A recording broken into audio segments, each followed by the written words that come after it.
লক্ষ্মীর পরীক্ষা প্রশাসনের খাতায় হয়তো লক্ষ্মীর ভাণ্ডার আরও একটি সরকারি প্রকল্প। যারা এর রূপকার সেই নেতারা সম্ভবত ভোট বাক্সে বাড়তি লাভের আশাতেই এটি নির্মাণ করেছিলেন।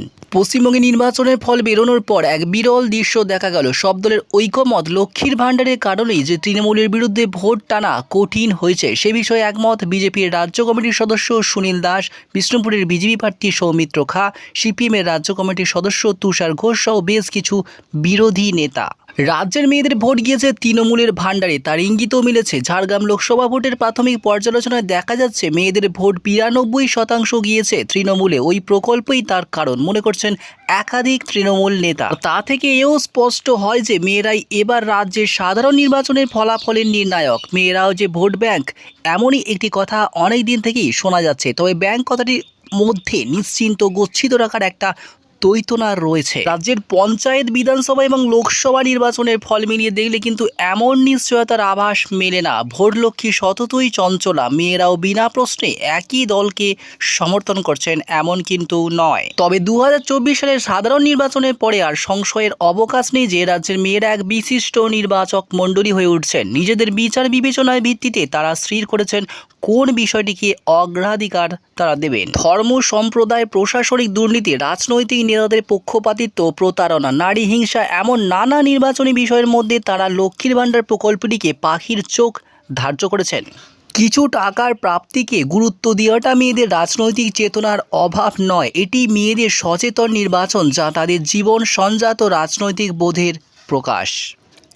রাজনৈতিক লক্ষ্য ক্ষমতার ভারসাম্য। মেয়েদের ক্ষমতায় ঘাটতি চিরকালের, অথচ আজ তাদের দায়িত্বের বোঝা বাড়ছে। একদিকে সংসার পরিচালনা ও সন্তান প্রতিপালনের গুরু দায়িত্ব, অন্যদিকে লিঙ্গ বৈষম্যে দুষ্ট এক বাজার ব্যবস্থার মোকাবিলা করে জীবিকা অর্জনের দায় বইতে হচ্ছে অধিকাংশ মেয়ে। শহর গ্রাম থেকে পুরুষদের ভিন রাজ্যে কাজ করতে যাওয়ার হার যত বেড়েছে ততই মেয়েদের উপর দৈনন্দিন সংসারে খরচ জোগানোর দায়ও কিন্তু চেপেছে। পাশাপাশি সরকারি পরিষেবা বেহাল হওয়ার ফলে উনুনের জ্বালানি থেকে শিশুর চিকিৎসা সবই মেয়েটিকে জোগাড় করতে হচ্ছে নিজের শ্রম খরচে। বেতনহীন গৃহশ্রম, মজুরিতে ঘাটতি ও দীর্ঘ কর্মদিবস, পরিবারের টাকা নিজের ইচ্ছায় খরচ করায় অক্ষমতা, সব মিলে মেয়েদের জীবনযাত্রা দুঃসহ।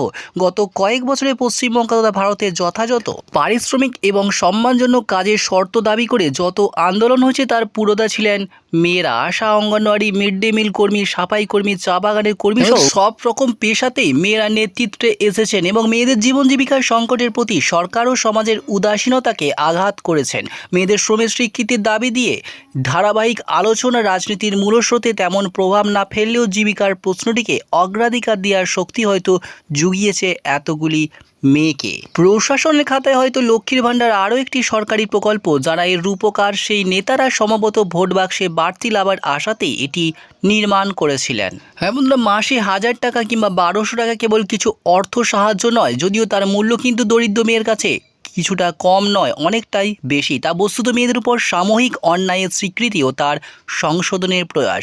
জয় পরাজয়ের ঊর্ধ্বে উঠে এই সত্যটি দেখা কিন্তু আমাদের